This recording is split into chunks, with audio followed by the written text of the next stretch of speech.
Demand ہے. اگلی demand یہ ہے کہ F I A cyber crime میں ناموس رسالت کا پراپر ایک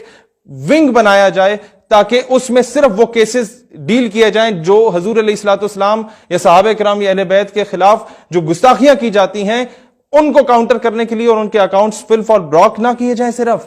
ان کو پکڑ کے سرعام سزائیں دی جائیں، اور پھر ایک ونگ ایف آئی اے میں بنایا جائے ان لوگوں کے خلاف جو کہ پاکستان کی سالمیت، پاکستان کے نظریے کے خلاف بکواس کر رہے ہوتے ہیں، انہیں سزائیں دی جائیں. اور وہی ونگ یہ کام کرے کہ ڈھونڈے کون سے ایسے پاکستانی ہیں جو ملک سے باہر دفع ہو کے ازائلم لے کے بھاگ کے اور گستاخیاں کرتے ہیں یا پاکستان کے خلاف بولتے ہیں، ایسے لوگوں کو واپس بلایا جائے. طریقہ کار کس طرح ہے بلانے کا یہ آپ لوگ مجھ سے بہتر جانتے ہیں کہ کسے پکڑنا ہے، اس کے ایرے غیرے کو. آگے آج میں تمام ثبوت آپ لوگوں کے سامنے لایا ہوں. گزشتہ روز ایک کمرشل ذاکر نے اسلام آباد میں سیدنا صدیق اکبر رضی اللہ تعالیٰ عنہ کی شان میں گستاخی کی. پاکستان ایک نیوکلیئر سٹیٹ ہے اور یہ واحد اسلامی ریاست ہے جو اسلام کے نام پہ بنی، اور مسلمانوں کی واحد اٹامک پاور رکھنے والی یہ ریاست ہے جس پہ اسرائیل، امریکہ، انڈیا اور تمام anti Pakistan, anti Islamic element جو دنیا میں کام کر رہے ہیں، ان کی حت الوسع کوشش ہے کہ پاکستان کو ڈی سٹیبلائز کیا جائے، پاکستان کو لسانیت کی بنیاد پہ تقسیم کیا جائے، پاکستان کو صوبائیت کی بنیاد پہ تقسیم کیا جائے، اور پاکستان کو فرقہ وارانہ فسادات کی بھینٹ چڑھا دیا جائے. ایسے میں ہی کچھ ایسے تماش بین، ایسے لوفر لفنگے، ایسے بدذات اور ایسے ناجائز اولادیں پیدا کی جاتی ہیں جن کو بھیجا جاتا ہے مختلف جگہوں پہ فرقہ واریت پھیلانے میں اور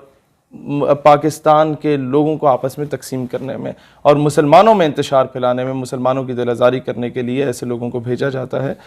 اور اس کی سب سے بڑی وجہ کیا ہے؟ یہ گستاخی کیوں کی گئی؟ کیونکہ اس سے پہلے قانون عمل میں نہیں آیا. اس سے پہلے کئی کیسز رپورٹ کیے گئے، ایف آئی اے کے سائبر کرائم ونگ میں پاکستان ٹیلی کام اتھارٹی کو ساتھ بھیجا گیا، لنکس ان کے بلاک ہو جاتے ہیں، وہ لوگ پکڑے نہیں جاتے. ان کو پکڑنے سے پہلے ان تک رپورٹ پہنچ جاتی ہے کہ جناب آپ کے خلاف کارروائی ہو سکتی ہے، اپنے اکاؤنٹ بلاک کرو.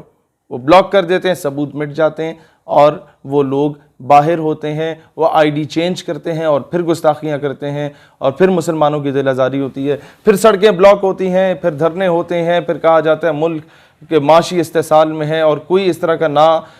خوشگوار واقعہ ہوتا ہے تو ہم ایف اے ٹی ایف کی زد میں بھی آ جاتے ہیں. اور ان ساری چیزوں کا ذمہ دار کون ہوتے ہیں؟ وہ لوگ ہوتے ہیں جو ان کو پروٹیکشن دے رہے ہوتے ہیں گورنمنٹ میں بیٹھ کے، وہ لوگ ہوتے ہیں جو ان کے خلاف قانونی کارروائی نہیں کرتے. سب سے پہلا کیس آپ کے سامنے لاتا ہوں جو گستاخ رسول کا، گستاخ صحابہ کا اور گستاخ اہل بیت کے تمام کیسز میں نے اکٹھے کیے پچھلے 2 سال کے، صرف میں آپ کو ڈیٹا دکھا رہا ہوں، اور وہ بھی کچھ جو مجھ تک پہنچے.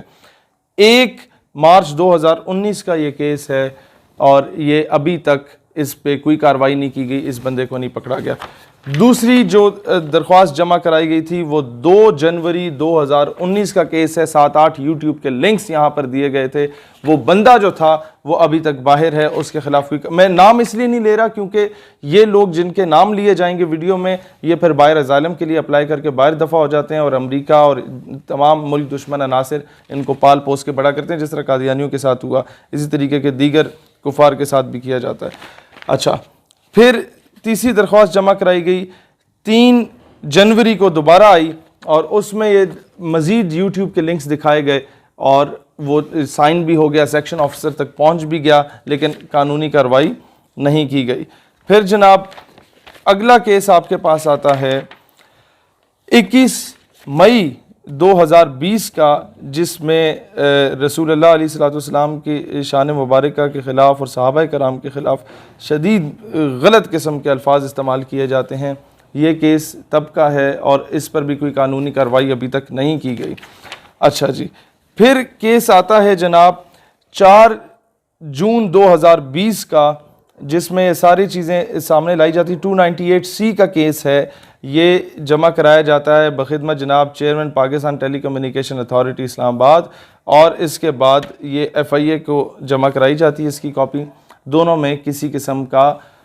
جو ہے وہ کارروائی نہیں کی جاتی. یہ سارے ثبوت اس کے ساتھ اٹیچ ہیں، جو باتیں کی جاتی ہیں میں وہ دکھا نہیں سکتا آپ لوگوں کو، اور نہ میں وہ الفاظ کو دہرا سکتا ہوں. پھر اگلا کیس آتا ہے جناب، یہ سنتے جائیے، 22 اکتوبر 2019 کا کیس آتا ہے اس میں سارے ثبوت کے ساتھ وہ لنکس کاپی کیے جاتے ہیں لیکن کسی قسم کی کارروائی نہیں کی جاتی۔ پھر آتا ہے جناب 1 مارچ 2019 کا کیس اس بندے کا جو کہ اپنا آئی ڈی کارڈ چینج کروا کے ملک سے باہر فرار ہو چکا ہے، باہر اسائلم لے چکا ہے۔ اس کا نام اگر میں لوں گا تو شاید اسے مزید اقوام متحدہ کی آڑ میں آ کے مزید جو ہے وہ کیے جائیں گے، لیکن اس کا آئی ڈی کارڈ کس نے چینج کرایا، پاسپورٹ کس نے چینج کرایا، کون اس کے پیچھے ہے، اس پہ انکوائری بیٹھنی چاہیے۔ اور بالخصوص راولپنڈی کے ایف آئی اے کے سائبر کرائم کا جو آفس ہے وہاں پر بار بار جا کے درخواستیں دی گئیں لوگوں کی جانب سے، کوئی عمل درآمد نہیں ہوا، ٹرخایا گیا اور کیس کو پرولونگ کیا گیا جب تک لوگ باہر فرار ہو جاتے ہیں۔ اچھا جی، 13 مئی 2019 کو یہ غلام سعید صاحب نے چکوال سے ایک کیس دائر کیا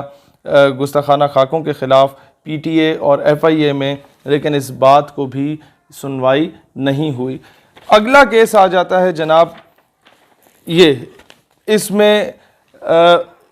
ڈسٹرکٹ میجسٹریٹ اسلام آباد کی جانب سے بھیجا جاتا ہے ایف آئی اے اور پی ٹی اے کو یہ کیس، اور اب 22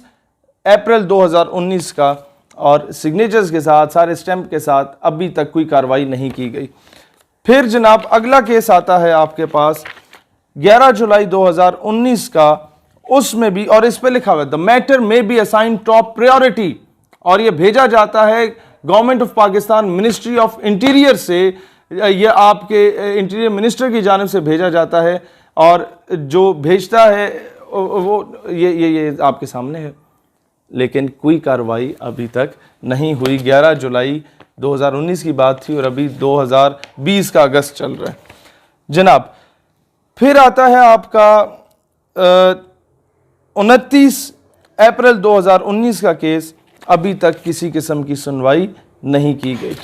پھر جناب آپ کے پاس آتا ہے بلاسفیمس کانٹینٹ کا کیس، پی ٹی اے کی جانب سے بھیجا جاتا ہے، ریفر کیا جاتا ہے منسٹری آف انٹیریئر کو، اور میں ابھی ان لوگوں کے نام نہیں لیتا، ان میں سے کیا پتہ کوئی بے گناہ بھی ہوں جن آفسرز کے پاس گیا، لیکن جناب جب 1.5 سال ہو گیا ہے نا